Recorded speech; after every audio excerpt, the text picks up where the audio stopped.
Hello, in this video I'm gonna show you how to change the name of your QCY MeloBuds Pro on Android.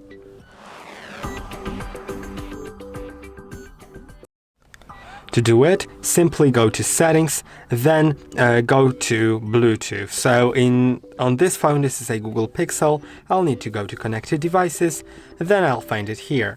There's an option, there will be a setting called Bluetooth or a setting called Connections, and within that you'll find Bluetooth. And now click on the Settings icon next to your connected headphones and click on this pencil icon next to the name of your earbuds. Now you can rename them. Tap on rename and it's done. I hope that this video was helpful.